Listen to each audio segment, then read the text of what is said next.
بسم الله الرحمن الرحيم. السلام عليكم ورحمة الله وبركاته. الحمد لله رب العالمين، والصلاة والسلام على سيد الأنبياء والمرسلين وعلى آله وأصحابه أجمعين. نحمده ونستعينه ونستغفره ونؤمن به ونتوكل عليه، ونعوذ بالله من شرور أنفسنا ومن سيئات أعمالنا. من يهد الله فلا مضل له ومن يضلله فلا هادي له. أشهد أن لا إله إلا الله وحده لا شريك له، وأشهد أن سيدنا ونبينا ومولانا محمدا عبده ورسوله. أما بعد، أعوذ بالله من الشيطان الرجيم. بسم الله الرحمن الرحيم. إن الإنسان خلق هلوعا إذا مسه الشر جزوعا وإذا مسه الخير منوعا إلا المصلين الذين هم على صلاتهم دائمون. قال رسول الله صلى الله عليه وسلم: الصلاة الصلاة الصلاة. صدق الله العلي العظيم وصدق رسوله النبي الكريم، ونحن على ذلك من الشاهدين والشاكرين والحمد لله رب العالمين. அளவற்ற அருளாளன் நிகரற்ற அன்புடையோன் எல்லாம் அல்ல அல்லாஹு தஆலாவுக்கே புகழ் அனைத்தும். ஸலாத்தும் ஸலாமும் நமது நாயகம் முஹம்மது ரசூலுல்லாஹி ஸல்லல்லாஹு அலைஹி வஸல்லம் அவர்கள் மீதும், அவர்களின் குடும்பத்தினர்கள், தோழர்கள், தாபிஈன்கள், தபா தாபிஈன்கள், நல்லோர்கள் நம் அனைவர்கள் மீதும் என்றென்றும் உண்டாகட்டுமாக. அல்லாஹு தஆலா இந்த உலகத்தில் அவன் படைக்க நாடிய ஒரு படைப்பாக மனிதனை அல்லாஹு தஆலா படைத்திருக்கிறான். அவன் விரும்பி படைத்த படைப்பு மட்டும் மனிதர்கள் தான். மற்ற படைப்புகள் எல்லாம் மனிதர்களுக்காக வேண்டி படைக்கப்பட்டவைகள். அல்லாஹ் விரும்பி படைத்த அந்த படைப்பு அல்லாஹு தஆலாவிடத்தில் எவ்வளவு கண்ணியமானது, எவ்வளவு மகத்துவமானது என்பதை சொல்லித் தெரிய வேண்டியது இல்லை. ஆனாலும் அல்லாஹ் என்ன சொல்லி காட்டுகிறான்? மனிதனை நாம் கண்ணியப்படுத்தி வைத்திருக்கின்றோம். ஆதமுடைய மக்களை நாம் கண்ணியமாக ஆக்கி வைத்திருக்கின்றோம். அவர்களை கடலிலும் தரையிலும் நாம் சுமக்கின்றோம். அவர்களுக்கு உயர்தரமான உணவுகளை உண்ண கொடுத்திருக்கின்றோம். இது கண்ணியத்திற்காக வேண்டி இதையெல்லாம் சொல்லி காட்டுகிறான். மற்ற எந்த படைப்பும் கடலிலும் தரையிலும் அது பயணிக்காது, சுமந்து செல்ல முடியாது. பறவைகள் அது பறப்பதற்காக வேண்டி படைக்கப்பட்டது. பயணத்திற்காக வேண்டி ஒன்று சுமக்கக்கூடிய வேற ஒன்றின் மீது பயணிக்கக்கூடியதாக பறவைகள் இல்லை. மனிதன் தன்னுடைய தேவைக்காக பறவைகளையும் கூட எடுத்து செல்வான். ஆனால் பயணிக்கக்கூடியவன், பிரயாணம் செய்யக்கூடியவன் மனிதன். அவனை சுமந்து செல்லக்கூடிய ஒரு வாகனம் இருக்கும். இப்படியெல்லாம் வாகனத்தை கொடுத்து அந்த வாகனத்தில் பறக்கக்கூடியவனாக, ஓடக்கூடியவனாக, இப்படி மனிதனை கண்ணியமாக ஆக்கி வைத்திருக்கின்றான் அல்லாஹ். உயர்தரமான உணவை கொடுத்து வைத்திருக்கின்றான். அதன் மூலமும் கண்ணியத்தை வைத்திருக்கின்றான். எல்லா வகையிலும் மனிதன் சிறந்தவன், கண்ணியமானவன் என்று அல்லாஹ் சொல்லிவிட்டு, அல்லாஹ் இந்த மனிதனை அவருடைய கீழ்த்தரமான குணங்களையும் அல்லாஹ் சொல்லி காட்டுகிறான். அஜூலன் அவசரக்காரன், ஜஹூலன் மடையன் அறியாதவன், லஈஃபன் பலகீனமானவன், லலூமன் அநியாயக்காரன், ஹலூஅன் பேராசைக்காரன், ஜஸூஅன் திடுக்கம் உறக்கூடியவன், மனுஅன் நன்றி மறந்தவன், சுயநலக்காரன், தடுக்கக்கூடியவன், நல்லதை தடுக்கக்கூடியவன், இப்படியெல்லாம் அல்லாஹு தஆலா சொல்லுகின்றான். அதை ஒரே வரிசையாகவே சொல்லி வருகின்றான். அதைத்தான் இந்த ஆயத்தில் இன்னல் இன்சான குலிக ஹலூஆ, மனிதன் பதட்டம் அடையக்கூடியவனாக படைக்கப்பட்டிருக்கின்றான். அவன் படைப்பினுடைய இயற்கையே பதட்டம் அடையக்கூடியவனாகத்தான் படைக்கப்பட்டிருக்கின்றான். பழகி பழகி அந்த பதட்டம் நீங்கி இருக்கும். எதை எடுத்துமே அவன் பதட்டம் அடையக்கூடியவனாகவே படைக்கப்பட்டிருக்கின்றான். அதை அல்லாஹ் தஆலா விவரிக்கும் போது சொல்லுகின்றான், அவனுக்கு ஏதாவது கெடுதல் வறுமையானால் திடுக்க முடுகின்றான். ஜஸூஅன் வைதா மஸஹுல் கைரு, ஏதாவது நல்லது ஏற்பட்டு விட்டால் மனுஅன், சுயநலமாக மாறிவிடுகின்றான், நன்றியை மறக்கக்கூடியவனாக ஆகிவிடுகின்றான். இது அல்லாஹு தஆலா பொதுவாக மனிதனுடைய படைப்பே இப்படித்தான் என்று சொல்லிவிட்டு, இல்லல் முஸல்லி, தொழுகையாளிகளாக இருந்தால் அவர்கள் அப்படி இருக்க மாட்டார்கள். தொழுகையாளிகளை தவிர அந்த தொழுகையாளிகள் எப்படி இருக்க வேண்டும்? அல்லதீன ஹும் அலா ஸலாத்திஹிம் தாயிமூன், நிரந்தரமாக தொழுகக்கூடியவர்களாக இருக்க வேண்டும். அப்படி இருப்பார்களேயானால் நல்லது ஏற்படும் போது அளவுக்கு அதிகமான சந்தோஷமும், தீமை கெடுதல் சோதனை வரும்போது பயப்படக்கூடியவனாக திடுக்கமுடக்கூடியவனாக ஆகுவதும் அவனுக்கு ஏற்படாது. அப்போ அந்த தன்மையை வைத்தவனும் அல்லாஹ். அந்த தன்மையை நீக்குவதற்கு அதே அல்லாஹ்வை நீ வணங்கக்கூடியவனாக இருந்தால், நிரந்தரமாக வணங்கக்கூடியவனாக இருந்தால், அந்த தன்மையை அல்லாஹு தஆலா நீக்கி விடுவதையும் குர்ஆனிலேயே அல்லாஹ் சொல்லி காட்டியிருக்கின்றான். ஆனால் மனிதனை பல இடங்களில் உயர்த்தியும் பேசியிருக்கின்றான். எந்த இடத்திலுமே அல்லாஹு தஆலா மனிதனை பலமானவன், சக்தி உடையவன் என்று சொல்லவே இல்லை. எந்த இடத்திலும் அல்லாஹ் சொல்லவில்லை.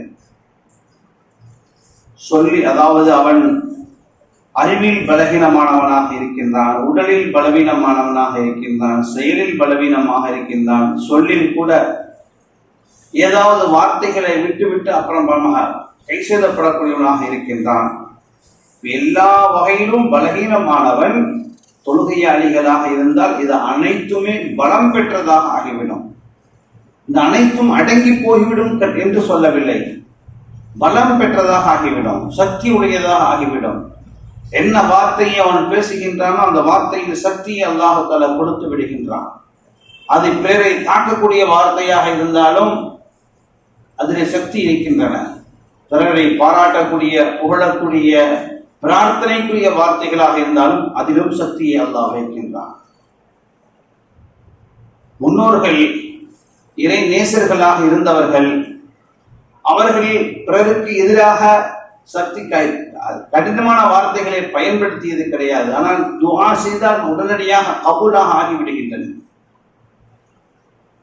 அது உடல் நடத்துக்கு கேட்கக்கூடிய பிரார்த்தனையாக இருந்தாலும், வருங்கால வசதிக்கு கேட்கக்கூடிய பிரார்த்தனைகளாக இருந்தாலும், அதையெல்லாம் அல்லாஹு தஆலா இந்த சில நல்லடியார்களுக்கு, அவர்கள் முஸல்லின் வரிசையில் வருகிறார்கள். அப்போ நாம முஸல்லின வரிசையில் நாம் இல்லை. 5 நேரம் தொழக்கூடியவர்களும் இருக்கின்றார்கள், பயப்படக்கூடியவர்களாக இருக்கின்றார்கள்.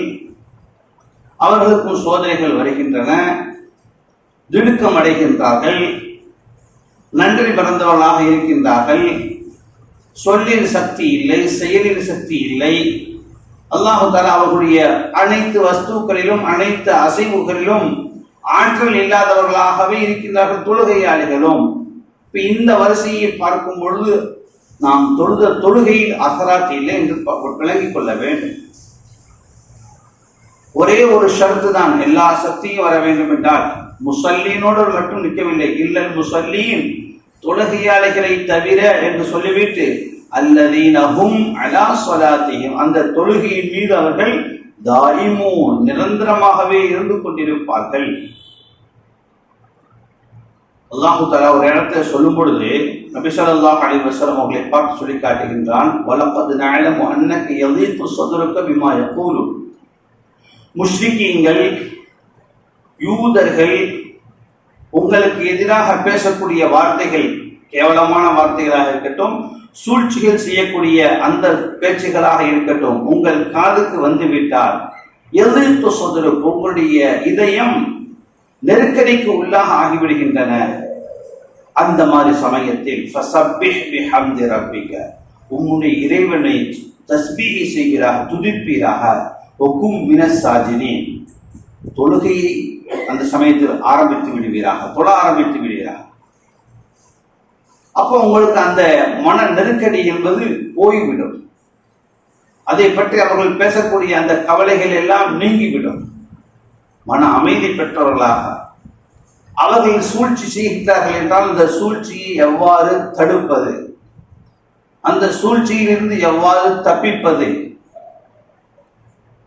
சூழ்ச்சியை முறியடிக்கக்கூடிய சிந்தனை அது விசாலமான சிந்தனையாக ஆகிவிடும். நாமளும் சிந்திப்போம், பதற்றத்தோடு சிந்திப்போம், சரியான சிந்தனைக்கு வராது, சரியான ஒரு யோசனை மண்ணிலே வராது, ஏற்படாது. பதற்றம் இல்லாமல் சிந்திக்க வேண்டும் என்றால் தொழுகை செய்து தொழுது விட்டு அல்லாஹு தாலாவிடத்து துஆ செய்து விட்டு அதை சிந்திக்கும் போது அல்லாஹு தாலா நிம்மதியான ஒன்றை கொடுக்கின்றான். தொழுகை இருக்கிறதே அல்லாஹு தாலா மனிதனுக்கு, அது மனிதனாக பிறந்து விட்டால் அவன் பருவ வயதை அடைந்ததிலிருந்து மூத்தாகின்ற வரை தொழுகை இருந்து கொண்டே தான் இருக்கின்றன. எந்த நேரத்திலும் தொழுகை இல்லை என்ற நிலைக்கு வராது. தொழுகையுடைய விதம் மாறும், தொழுகையுடைய தன்மைகள் நிலைகள் மாறலாம். தொழுகை இல்லை என்ற நிலை வரவே வராது. ஒன்று அவர் அதுதான் ரசூலுல்லாஹி ஸல்லல்லாஹு அலைஹி வஸல்லம் ஒரு இடத்தை சொல்லி காட்டினார்கள், உங்கள் வீடுகளை கபர்களாக ஆக்கி விடாதீர்கள். அதான் கபர்கள் தான். கபர், அந்த கபருக்கு போனால் யாராவது பேசுவாங்களா? பேச மாட்டாங்க. யாருமே யாரோடும் பேச முடியாது. அப்போ உங்க வீட்டில் நீங்கள் தொழுகையை வைத்துக் கொண்டிருங்கள், அது கபராக யாருடன் பேச முடியாத ஒரு இடமாக ஆக்கிவிடாதீர்கள். விசாலமானதாக, வெளிச்சமானதாக உங்க வீட்டை திக்ர் செய்யக்கூடிய இடங்களாக, குர்ஆன் ஓதக்கூடிய இடமாக, தொழும் இடமாக உங்களுடைய வீடுகளை ஆக்கிக் கொள்ளுங்கள் என்று நபி ஸல்லல்லாஹு அலைஹி வஸல்லம் சொல்லி காட்டியிருக்கின்றார்கள். ஆக தொழுகை என்பது எந்த நேரத்திலும் அல்லாஹு தாலாவோடு நாம் இணைந்திருப்பதற்கு, அந்த அல்லாஹுடைய சிந்தனையோடு இருப்பதற்கு நிரந்தரமாக நம்மிடம் இருந்து கொண்டே இருக்க வேண்டும். தொழுகை எந்த சமயத்திலும் போய்விடாது. மௌத்தாகிவிட்டால் தான் தொழுகையும் நின்று போய்விடும்.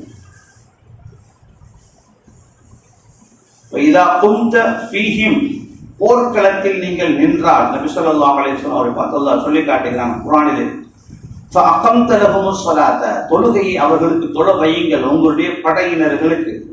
ஃபல்தகும் தாயிஃபத்தும் மின்ஹும், அவர்களிலிருந்து ஒரு கூட்டம் உங்களோடு தொழ வேண்டும்.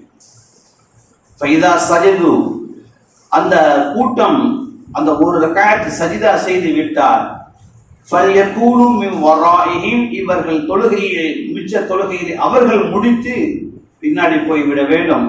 வல்தஅத்தி தாயிஃபத்துன் உக்ரா, அடுத்து இரண்டாவது ஒரு கூட்டம் இரண்டாவது ரக்அத்தில் உங்களோடு சேருவார்கள். நீங்கள் இரண்டாவது ரக்அத் சஜிதா செய்து உட்கார்ந்துட்டே இருக்க வேண்டும், மூன்றாவது எழுந்திருக்க கூடாது. இருக்கக்கூடியவர்கள் மீதி 3 ரக்அத்தை தொழுதுவிட்டு அவர்கள் போய் விடுவார்கள். மூன்றாவது கூட்டம் உங்களோட மூன்றாவது ரக்அத்தில் வந்து சேருவார்கள்.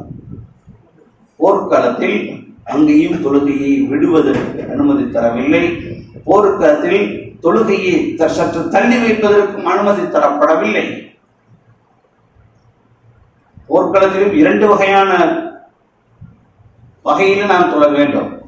எதிரி கிபிலா திசையில் இருக்கின்றான் என்றால் நாம் எதிரியை பார்த்து கொண்டிருப்போம், கிபிலா திசையை முன்னோக்கி கொண்டிருப்போம். எல்லோருமே தொழுது கொண்டும் இருப்பார்கள், போர் செய்து கொண்டும் இருப்பார்கள். அதுல ருக்கு சுஜிதா இருக்காது, வெறுமன கியாம் மட்டும் அந்த தொழுகை. ருக்கு சுஜிதா செய்ய மாட்டீர்கள், நினைப்பில் செய்வீர்கள். ருக்கு செய்வதாக நினைக்க வேண்டும், சஜிதா செய்வதாக நினைக்க வேண்டும். ருக்குவிலே ஓத வேண்டியதை ஓத வேண்டும், சஜிதாவிலே ஓத வேண்டியதை நின்று கொண்டே ஓத வேண்டும். கைகள் கண்கள் போர்க்களத்தை நோக்கி இருக்கும், போர் செய்து கொண்டிருக்கும். இது கிபிலா திசையில் எதிரிகள் இருக்கும் பொழுது, கிபிலாவுக்கு எதிர் திசையில் எதிரிகள் இருக்கும் பொழுது மேற் சொன்ன ஆயத்திலே அல்லாஹ் தஆலா அந்த வகையிலே உங்களுடைய தொழுகைகளை அமைத்துக் கொள்ளுங்கள். எத்தனை ரக்அத் இருக்கிறதோ அத்தனை கூட்டமாக பிரித்து விடுங்கள் உங்களுடைய படையை. ஒவ்வொரு ரக்காத்தோடு இமாமோடு சேர்வார்கள். ஒரு 4 பிரிவுகள் ஒரு பிரிவு, மீதியை அவர்களை தனியாக தொழுது முடித்து விட்டு அடுத்த பிரிவு உங்களோடு சேர்ந்து கொள்ள வேண்டும். அல்லாஹ் தஆலா அந்த கடமையை போர்க்களத்தில் இருக்கும் பொழுதும் கூட நேரம் வந்து விட்டால் உங்கள் மீது அது கடமையாக ஆகிவிட்டன. அந்த நிலையிலும் கூட உங்களுக்கு ஷஹாதத் ஏற்பட்டு விட்டால் அந்த ஷஹாதத்தான ஷஹீதாக மறுமையில் இருந்தாலும் நீங்கள் அந்த தொழுகையில் தொழாமல் வந்திருந்தால் அதற்கும் விசாரணை உண்டு. அதுக்கு பதில் சொல்லிட்டு அப்புறமாக நீங்கள் ஷஹாதத்து கூட அந்த அந்தஸ்துக்குரிய பேச்சையே அல்லாஹ் எடுப்பான். அதிலையும் ஷஹாதத்தும் அடைந்தால் நாம் பெரும்பாலும் சஹாபாக்கள் கூட இந்த கேள்வியை கேட்டார். அல்லாஹ்வுடைய போர்க்களத்தோட ஷஹீதாக ஆகிவிட்டார், அவரும் விசாரணைக்கு நிற்பாரா? நிற்பார்.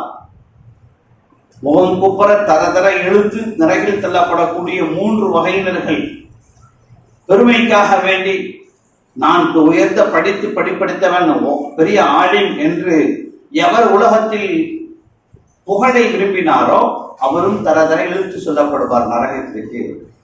நான் கொடைவல் என்று எவர் உலகத்தில் விரும்பி தர்மம் செய்தாரோ, நற்காரியங்களுக்காக அந்நியனை கொடுத்தாரோ அவரும் உலகத்தில் இந்த புகழை வாங்கி கொண்டார், தர தர இழுத்துக் கொண்டு சொல்லுவார்.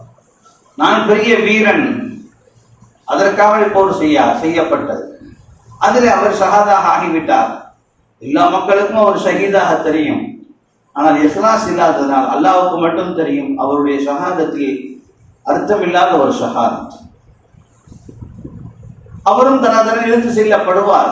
ஷஹாதத்தை சஹாபாக்கள் ஒரு ஷஹீதாக ஆகிவிட்டார், அவருக்கு முதலிடம் கிடையாத சொர்க்கத்திலே என்று கேள்வி கேட்கும் போது இந்த இஹ்லாஸ் இல்லாவிட்டால் நரகத்தில் முதலிடம். அப்போ ஷஹாதத் இருந்தாலும் அந்த நேரத்தில் தொழுகை இல்லாமல் ஒருத்தர் இருந்தால் ஒரு வக்து தான், அந்த வக்து வந்து விடுச்சு, அவர் மீது கடமையாக ஆகிவிட்டது. ஆனால் தொழுகாமல் போரில் ஈடுபட்டார், ஷஹீதாக ஆகிவிட்டார் என்றால் அந்த தொழுகைக்கும் அந்த ஒரு நேர தொழுகையை விட்டதற்கும் அல்லாஹ் தஆலா விசாரணை இருக்கிறது என்றால் காலம் முழுக்க தொழுகையை விட்டு கொண்டே இருக்கக்கூடியவர்கள். நோம்புல சில வீடியோக்கள் வரும், அது உண்மையிலே நடந்ததா செட்டப்பான்னு தெரியாது. எல்லாம் கிபிலா பக்கம் ஒத்த பக்கம் கிழக்க பக்கம் நின்று தொழுவோம். இது வருஷத்துக்கு ஒருக்க வரக்கூடியவங்களும் இப்படிதான் சொல்லுவாங்க சொல்லி கீழே கமாண்டிங் போட்டிருப்பாங்க. அப்படி நடக்கும், வருஷத்துக்கு ஒருக்க அது வந்து அவர் நடக்கத்தான் செய்யும். ஆக அல்லாஹ் தஆலா எந்த நேரத்திலும் தொழுகையை விடுவதற்கு அனுமதி தரவில்லை. இது ஒரு வகையான தொழுகை. அதே இன்னொரு வகையான தொழுகை, உன்னால் உடலுக்கு முடியவில்லை என்றால் அப்பொழுது தொழ வேண்டும் என்றால் நிற்க முடியாவிட்டால் உட்கார்ந்து தொழு, உட்கார்ந்து தொழ முடியாவிட்டால் படுத்துக்கொண்டு தொழு. படுத்துக்கொண்டு தொழும் போது ருக்கு சுஜூதுக்கு உன்னுடைய கையை அசைத்துக்கொள். ருக்கு மாறி கையை வைத்துக்கோ, சஜிதா மாறி கையை வைத்துக்கோ, இரண்டுக்கும் ஒரு வித்தியாசத்தை வைத்துக்கொண்டு அசைத்துக்கொள். கையை அசைக்க முடியல, அப்படி ஒரு நோய், எந்த உறுப்பையும் அசைக்க முடியல, கண்ணை மட்டும் அசை. அதையும் அசைக்க முடியாவிட்டால் கல்வை கொண்டு மட்டுமாவது சிந்தனையில் நீ தொழு. அதையும் தொட முடியாவிட்டால் ஒன்று அவன் 3 நிலையில் ஒருவனாக இருக்க வேண்டும். கல்வால் மனுஷன் சிந்தனை ஓடிக்கொண்டிருக்கிறது. அப்படி என்றால் அதாவது கோமாவில் இருந்தால் கூட அவருடைய சிந்தனை வேலை செய்யும் என்று, அறிவு வேலை செய்யும் என்று மருத்துவம் சொல்லி காட்டுகிறது. மற்ற உறுப்புகளுக்கெல்லாம் போக வேண்டிய அந்த நரம்புகள் செயல் இழந்து விட்டன, சிந்தனை திறன் இருக்கிறது, அது ஓடிக்கொண்டிருக்கிறது. அந்த சமயத்தில் மட்டும் அவருக்கு கோமாவில் இருந்தால் மதிமயங்கி தூங்கி விட்டார். இப்போ இவர் மீது தொழுகை இல்லை. தூக்கம் எப்போது கலைகிறதோ அவருக்கு தொழுகையும் வந்து சேர்ந்துவிடும். வக்து வந்து விட்டது, மணியை பார்க்கிறார், மணி 1 மணி ஆயிடுச்சு, ஒவ்வொரு பாங்க டைம் வந்துடுச்சு, நம் மீது தொழுகை கடமையாக ஆகிவிட்டது. தூக்கம், மயக்கம், பைத்தியம் அல்லது மௌத்து, தூக்கத்தோடு மௌத்தையும் சேர்த்து விட்டார்கள். அது ஒரு சிறிய மௌத்து தூக்கத்தை ஹதீஸிலே நபி ஸல்லல்லாஹு அலைஹி வஸல்லம் அப்படித்தான் சொல்லிட்டார். இந்த 3 நிலை இல்லாவிட்டால் அவர் மீது கண்டிப்பாக தொழுகை இருந்து கொண்டிருக்கும். இந்த 3 நிலையில் இருக்கும் போது அவர் மீது தொழுகை வராது. மயக்கம் தெளிந்த பிறகு அவர் மீது தொழுகை கடமையாக. அப்போ தொழுகையுடைய கடமை அவர் மீது வராது என்றால் 2-3 வக்து நேரத்துக்கு அவர் நீண்ட நேரத்துக்கு மயக்கத்தில் இருந்தார் என்றால் இடைப்பட்டது அவர் மீது கடமை ஏற்படவே இல்லை. எப்பொழுது தெளிகின்றாரோ அப்போது என்ன நேரமோ அந்த நேரத்தில் என்ன தொழுகை வருகிறதோ அது மட்டும் அவர் மீது கடமையாகும். மதியம் 3 மணிக்கு அவருக்கு 5 மணிக்கு அவருக்கு மயக்கம் தெளிகிறது, 11 மணி காலையில் 11 மணிக்கு மயக்கமாகி 5 மணிக்கு தெளிகிறது என்றால் இடையில் லொஹருடைய வக்து இடையில் வருகிறது. ஒரு மயக்கத்தில் இருக்கும் போது லோருடைய வக்து முடிந்து போகிறது. லுஹர் அவர் மீது கடமையாக ஆகாது. அசருடைய நேரம் இருக்கின்றன, 5 மணிக்கு தெளிவாக ஆகின்றார். இப்போது அசர் அவர் மீது கடமையாக ஆகும். நேரம் வந்தால் கடமையாக ஆகும், நேரம் வருவதற்கு முன்பும் கடமையாக ஆகாது. நேரம் போன பிறகும் அவர் தெளிவாக ஆகின்றார், அப்பொழுதும் கடமையாக ஆகாது. அதனால தான் தொழுகை அதான் சொன்ன பிறகு அல்லது அதானுடைய காதலை விடவில்லை என்றால் நேரத்தை அறிந்து கொண்டு அந்த நேரம் வந்த பிறகு நாம் தொழ வேண்டும். நேரம் வந்த பிறகு நோன்பை திறக்க வேண்டும், நேரம் வந்த பிறகு நோன்பை வைக்க வேண்டும், பிறை பார்த்த பிறகுதான் நோன்பையை வைக்க வேண்டும். எல்லாத்துக்கும் அல்லாஹ் தஆலா நேரத்தை துல்லியமான நேரத்தை சொல்லிவிட்டான். நாம தான் சண்டைப்பட்டு இருக்கோம், பிரச்சனை பண்ணிக்கிட்டு இருக்கோம். ரசூலுல்லாஹி ஸல்லல்லாஹு அலைஹி வஸல்லம் அவர்களோடு இருந்த சஹாபாக்களில் 2 சஹாபாக்களை முக்கியமாக நாம் அறிந்து கொள்ள வேண்டும். இருவர்களுமே ஒருத்தர் வயது 6, ஒருத்தருக்கு வயது 10. இப்னு அப்பாஸ் ரலியல்லாஹு தஆலா 6 வயது சிறுவர், ரபியா என்ற ஒரு சிறுவர் 10 வயது. இவர்களுக்கும் நபிக்கும் உண்டான ஒரு நட்புறவு அல்லது ஒரு இணைப்பு. அவர்கள் நபியை பார்த்து எப்படி தொழுகையில் ஈடுபட்டார்கள், அதனால் அந்த என்ன அந்தஸ்தை பெற்றார்கள் என்பதை நாம இங்க கவனத்தில் வைக்க வேண்டும். இந்த 2 சம்பவங்களை, இருவருடைய சம்பவங்களையும் சஹாபாக்கள் ரலியல்லாஹு தஆலா அன்ஹுமா சம்பவங்களையும் மனதிலே வைத்துக் கொண்டே இருக்க வேண்டும். முதலாவதாக ரபியா என்ற சிறுவரை பார்ப்போம். 10 வயது அவர்களுக்கு. ரசூலுல்லாஹி ஸல்லல்லாஹு அலைஹி வஸல்லம் அவர்கள் எப்பொழுதெல்லாம் வுது செய்வார்களோ தண்ணீரை அவர் எடுத்துக்கொண்டு போய் வுது செய்வதற்கு ஊற்றுவார். இவரும் வுது செய்துவிட்டு நபியோடு சேர்ந்து தொழுவார்கள். இங்க நபிக்கு ஹிதுமத்து செய்வதற்காக வேண்டி நபியோடு இருக்கக்கூடியவர்கள் இந்த இருவர்கள்.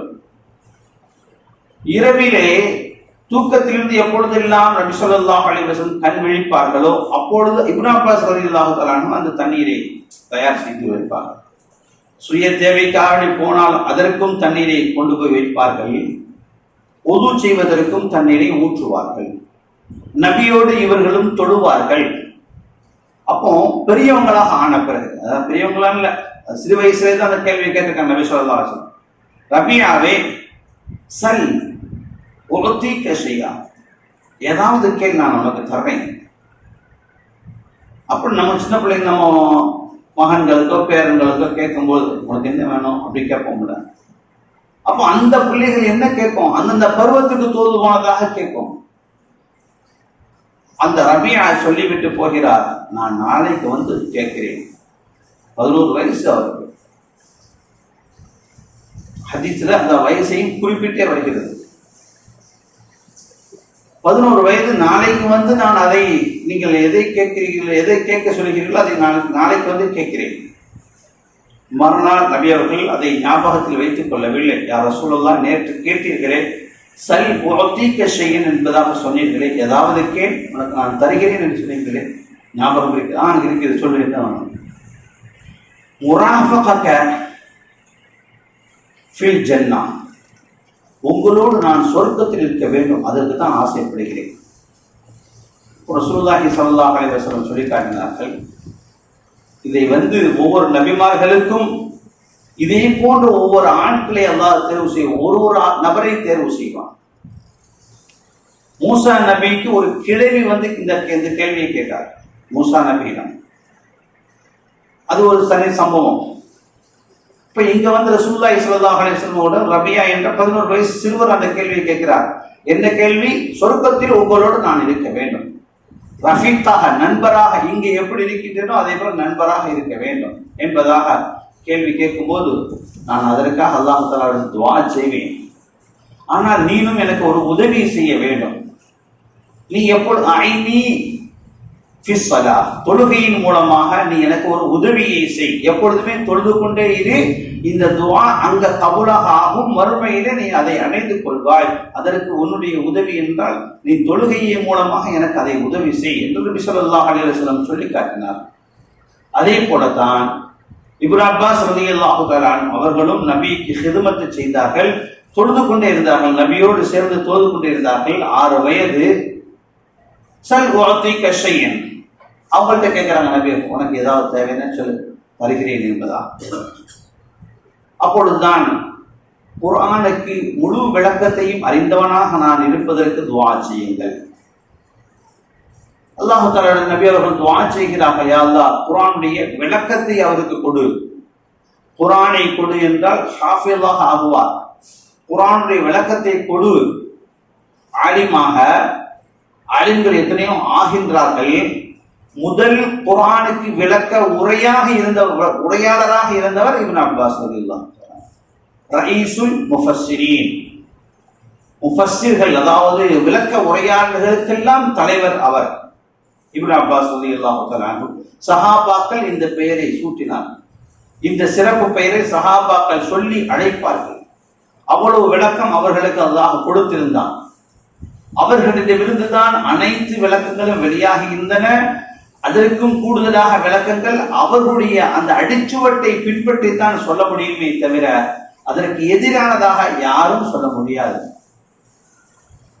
இப்படி அல்லாஹு தஆலா இந்த இருவர்களுக்கும் உண்டான சிறப்பை கொடுத்தான். காரணம், அவர்கள் தொழுகையில் இருந்தார்கள். இரவு தொழுகையை பற்றி பேசும் பொழுது மக்காவிலே வந்து ரசூலுல்லாஹி ஸல்லல்லாஹு அலைஹி வஸல்லம் அவர்கள் 13 ஆண்டுகள் வாழ்ந்தார்கள். 10 ஆண்டுகள் மதீனாவில். 13 ஆண்டுகளில் 12வது ஆண்டில் தான் தொழுகை ஃபர்லை ஏற்படுகின்றது. இப்போ 12 ஆண்டுகள் என்ன செய்தார்கள் நபி அவர்கள்? என்ன வணக்கம் செய்தார்கள்? இரவிலே தொழுவார்கள் நபி அவர்கள். இப்போ தொழுகை என்னன்னா எப்படி அப்படிங்கிறது சஹாபாக்களுக்கே தெரியாது. இப்னு அப்பாஸ் ரலியல்லாஹு தஆலா அன்ஹு இது போன்ற சிறுவர்கள் நபியோடு சேர்ந்து இரவிலே தூங்கும் பொழுது அவர்கள் தெரிந்து வைத்து சொல்லக்கூடிய செய்திகள் தான் இரவு தொழுகை. அப்போ ஒருத்தர் சொல்வார்கள் 8 ரக்காத் நபி அவர்கள் தொழுவார்கள், 4 ரக்காத் தொழுதிருக்கின்றார்கள், 6 ரக்காத் தொழுதிருக்கின்றார்கள் இரவிலே. அதை எப்படி தொழுவார்கள் என்றால் அதையும் விவரித்துக் கொண்டே போகிறார்கள்.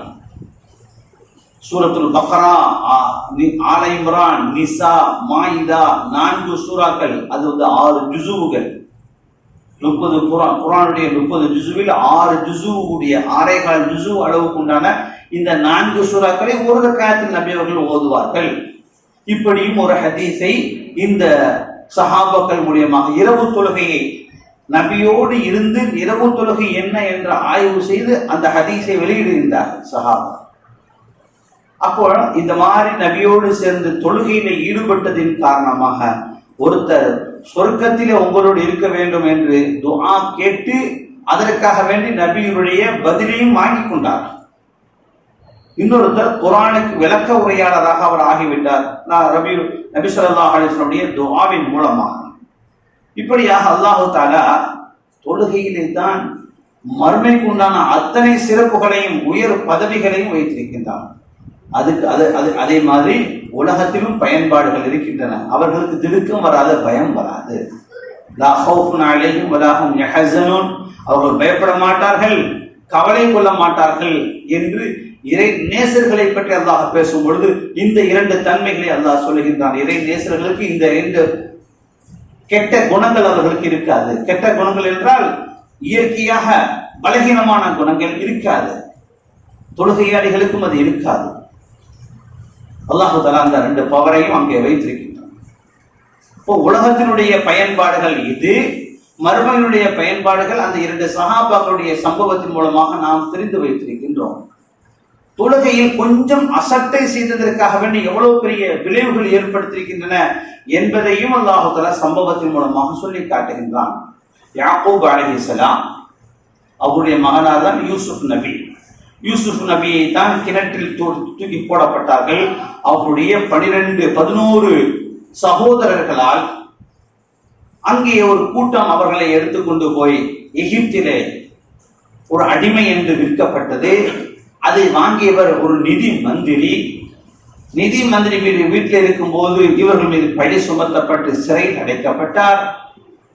பிறகு சிறையிலிருந்து வெளிவரக்கூடிய ஒரு நிலை, அது மன்னருக்கு ஒரு கனவுக்கு விளக்கத்தை சொன்னதின் காரணமாக, யூசுப் நபி கனவுக்கு விளக்கத்தை சொன்னதின் காரணமாக அங்கிருந்து வெளிப்படுகின்றார். அப்ப இவர் ஒரு முக்கியமான ஆளாக இருக்கின்றார். மறைவான விஷயங்களை அறிந்ததற்கு கனவுக்கு விளக்கம் சொல்லக்கூடியவராக இருக்கின்றார்.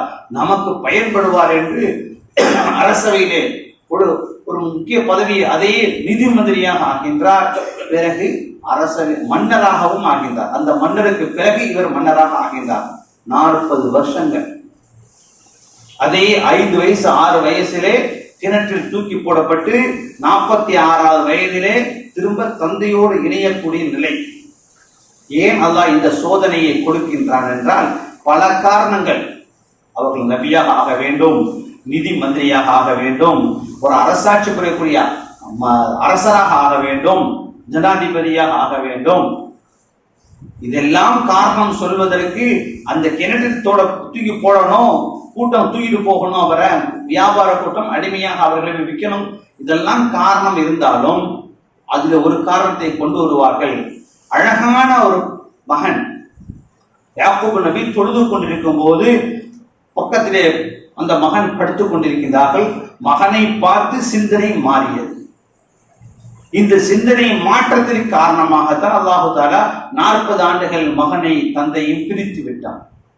இதனால் 40 ஆண்டுகள் கவலை, அழுது கண் பார்வை மயங்கி போனது. வயோதிகமாக ஆகி அவர்கள் சந்தோஷத்தை இழந்தவர்களாக ஆனார்கள். 40 ஆண்டுகளுக்கு பிறகு மகனை தெரிந்த பிறகு கண் பார்வையும் வந்ததாக சரித்திரத்தை குறிப்பிட்டு காட்டுகின்றார்கள். ஆக அல்லாஹு தஆலா இந்த 40 ஆண்டுகள் சோதனை, பலவிதமான சோதனைகள், அதுக்கு காரணம் அந்த தொழுகையிலே கொஞ்சம் அசட்டை ஏற்பட்டதினால், தொழுகையிலே கொஞ்சம் சிந்தனை திரும்பியதினால். ரசூலுல்லாஹி ஸல்லல்லாஹு அலைஹி வஸல்லம் சொல்லி காட்டுகிறார்கள், எல்லா மனிதர்களுக்கும் தொழுகையில் சிந்தனை பறந்து கொண்டே தான் இருக்கும். கட்டுப்படுத்தணும். அதை ஒரு தடவை கட்டுப்படுத்தும் பொழுது அல்லாஹ் தஆலா, ஒரு தடவை சிந்தனை சிதறும் பொழுது அல்லாஹ் தஆலா அப்படி யோசிச்சே போவோம், ஆஹா தொழுகையில் இருக்கின்றோம் என்று நம்மை சிந்தனையை அல்லாஹ் தொழுகைக்கு திரும்ப கொண்டு வருவான், மீட்டி கொண்டு வருவான். திரும்ப அந்த தொழுகையில் இருக்கின்றோம் என்ற சிந்தனையில் தொழுகையில என்ன ஓதுகின்றோமோ அதை கவனமாக ஓதி அந்த ஓதுவதற்குண்டான அர்த்தத்தையும் விளங்கிக் கொண்டே வந்தால் தொழுகையில் சிந்தனை வெளியே போகாது. இரண்டாவதும் வெளியே போகும். ஏன்னா திரும்பவும் அல்லாஹு தஆலா அந்த சிந்தனையை இழுத்து தொழுகையில் நீ இருக்கின்றாய், எங்கே வேற எதையோ சிந்திக்கின்றாயே என்று அல்லாஹு தஆலா திருப்பி கொண்டு வருவான். நாம பொதுவோக்காக அந்த தொழுகையில் இருக்கும் போதுதான் என்ன ஓதுகின்றோம் என்று விளங்கவில்லை, அதை ஓதுறதுக்கு அர்த்தத்தையும் நாம் விளங்கிக் கொள்ளவில்லை. எத்தனையோ பேருக்கு அல்ஹம்து சூராவை தவிர வேற எதுவும் தெரியாது. அதுவும் கேட்டு கேட்டு மனப்பாடம் ஆகியே தானே தவிர அவர்களாக ஓதி மனப்பாடமாக ஆகியிருக்கும் என்றால் இருக்காது. குர்ஆன் ஓத தெரிந்தவர்கள் 100க்கு 3% 4% தான் குர்ஆன் ஓத தெரிந்தவர்கள். குர்ஆன் எல்லாம் குமிஞ்சு அப்படியே உட்கார்ந்துட்டு இருக்குது. மெம்பர் படியில இன்னைக்கு ஜும்மா நாள குர்ஆன் இல்ல, ஒரு 10 காண குர்ஆன் இருக்கு, இவ்வளவுதான் ஓதுறது. 100க்கு மேல குர்ஆன் அடுக்கி வைக்கப்பட்டிருக்குது, ஓதுறதுக்கு ஆள் இல்லை. இதை வைத்து கணக்கு போட்டுக்கிற வேண்டியதுதான். ஓதுவதற்கு எத்தனை பேர் ஓதக்கூடியவர்கள் இருக்கின்றார்கள் குர்ஆன். அப்படி என்றால் குர்ஆன் தொழுகையில் எப்படி ஓத முடியும்? குர்ஆனுடைய அர்த்தத்தை எங்கே சிந்திக்கிறதுக்கு? அப்போ சிந்தனை கடை பக்கமாக போகும், தெரு பக்கமாக போகும், வீட்டு பக்கமாக போகும். இப்படி 2 தடவை அல்லாஹ் தஆலா மீட்டி கொண்டு வரான். 3வது தடவை உன்னுடைய சிந்தனை போனால் அதற்கு பிறகு மீட்டி கொண்டு வர மாட்டான். சலாம் கொடுக்கிற வரைக்கும் சிந்தனை வெளியே தான் சுற்றிட்டே இருக்கு. அல்லாஹ் தஆலா தொழுகையிலே அவ்வளவு பலத்தை வைத்திருக்கின்றான். தொழுகையாளிகளாக நாம் ஆகுவோம். அந்த தொழுகையைத்தான் நமக்கு அது ஒருத்தர் வாட்ஸ்அப்ல செய்தி அனுப்புகிறார், பிஜேபிக்கு ஓட்டு போடுங்க. ஏன்னா நம்ம கண்ணு முன்னாடியே நம்முடைய இஸ்லாமிய சகோதரர்கள் கொத்து கொத்தாக ஒவ்வொரு நாளைக்கும் 500, 1000, 800, 800 பேர் இறந்து கொண்டே இருக்கின்றார்கள். ஆனாலும் அவர்கள் தொழுகையில் விடுவது இல்லை, நோன்பை விடுவது இல்லை. அதிலே ஒருத்தர் தளபதி தன்னுடைய மகன்களும் இந்த நோன்பிலே தான், மகன்களும் பேரன்களும் கொல்லப்பட்டு விட்டார்கள், ஷஹீதாக ஆகிவிட்டார்கள் என்ற செய்தியை கேட்டவுடன் அதை சந்தோஷமாக அவர் வரவேற்கின்றார். அந்த ஷஹாதத்து கிடைத்து விட்டது சந்தோஷமாக வெளிப்படுத்துகின்றார். ஆஸ்பத்திரியிலே மனைவி இருக்கின்றார், மனைவி கொண்டு போய் சேர்ந்தபோது மனைவியும் சந்தோஷம் அடைகின்றார்கள். இவர்களும் சந்தோஷம் அடைவதை போட்டோ எடுத்து வெளியே வந்திருக்கின்றனர். பார்த்திருப்பீர்கள் எல்லோரும். இப்போ பலஸ்தீனத்தினுடைய செய்தி இது. இப்ப யாருக்கு அந்த சந்தோஷம் வரும்? இப்போ அப்போ அவர்கள் தொழுகையாளிகளாக இருந்தார்கள், நோன்பை வைத்துக் கொண்டிருந்தார்கள். இவ்வளவு இன்னல்களுக்கு மத்தியில் நமக்கும் பிஜேபி ஏன் வரணும் அப்படின்னு சொல்லி அவர் வாட்ஸ்அப்ல அந்த செய்தியை போட்டுட்டு, நமக்கு அந்த மாதிரி ஈமான் வரல, அவன் இன்னும் நல்ல நசுக்குனாதான் ஈமான் வரும் அப்படின்னு சொல்லி செய்தியை பின்னாடி போடுகின்றார். அது அல்லாஹு தஆலா நெருக்கடியான சூழ்நிலை தான் நாம் அல்லாஹ்வை நினைக்கக்கூடியவர்களாக இருக்கின்றோம். சுகமாக ஒரு நிம்மதியாக இருக்கும் பொழுது, சோறு சரியாக நேரத்துக்கு கிடைக்கக்கூடிய ஒரு சூழ்நிலை இருக்கும்போது அல்லாஹ்வை மறந்தவர்களாக இருக்கின்றோம் என்பதை அங்கே சுட்டி காட்டுகின்றார். ஆக அல்லாஹு தஆலா ரமலானில் நாம் தொழுக வந்தோம் அல்லவா, 5 நேரத்துக்கு தொழுக முடிஞ்சா இல்லையா, பசியோட தொழுக வந்தோமா இல்லையா, ஏன் மற்ற காலங்களில் வர முடியவில்லை? நம்முடைய குறைபாடா அல்லாஹ்வுடைய குறைபாடா? நம்முடைய குறைபாடு தான். இப்போ அல்லாஹு தஆலா நமக்கு சோதனைகளை தருகின்றான் என்றால் அல்லாஹ் தான் சோதனையும் தருகின்றான், சந்தோஷத்தையும் தருகின்றான். அவன் அல்லாஹ் சோதனையை தந்தான், எதற்காக தந்தான்? நாம் செய்த குறைபாட்டிற்காக வேண்டி ஏன் நாம் அந்த சிந்தனையை கொண்டு வரக்கூடாது? அல்லாஹு தஆலா நம்மை எல்லா நேரத்திலும் அவனை சிந்திக்கக்கூடியவர்களாக, எல்லா நேரத்திலும் அவனை மனதில் வைக்கக்கூடியவர்களாக, தொழுகையின் மூலமாக, குர்ஆன் ஓதுவதன் மூலமாக, திக்ரு செய்வதன் மூலமாக அந்த ஞாபகத்தை அல்லாஹ் நமக்கு கொடுத்து கொண்டே இருப்பானாக.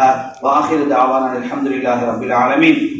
ஹாஜிகளுக்காக வேண்டி வரக்கூடிய ஞாயிற்றுக்கிழமை 21ஆம் தேதி காலை 9 மணி முதல் மதியம் 2 மணி வரை ஹஜ்ஜுக்கு உண்டான அமல்களுடைய தெளிவு விளக்கங்கள் மாஸ்காஞ்சாடு பள்ளிவாசலில் நடைபெறுகின்றன. ஆண்களுக்கு பள்ளிவாசலில், பெண்களுக்கு அருகில் இருக்கக்கூடிய ஒரு வீட்டில் பக்கத்திலேயே இங்கு உள்ளது அங்கே கேட்குமாக ஏற்பாடு செய்யப்பட்டிருக்கிறது. எல்லா ஹாஜிகளும், ஹஜ்ஜுக்கு போகக்கூடியவர்கள் பயன்படுத்திக் கொள்ளுங்கள். அல்லாஹ் கிருபை செய்வானாக. அஸ்ஸலாமு அலைக்கும் வரஹ்மத்துல்லாஹி வபரகாத்துஹு.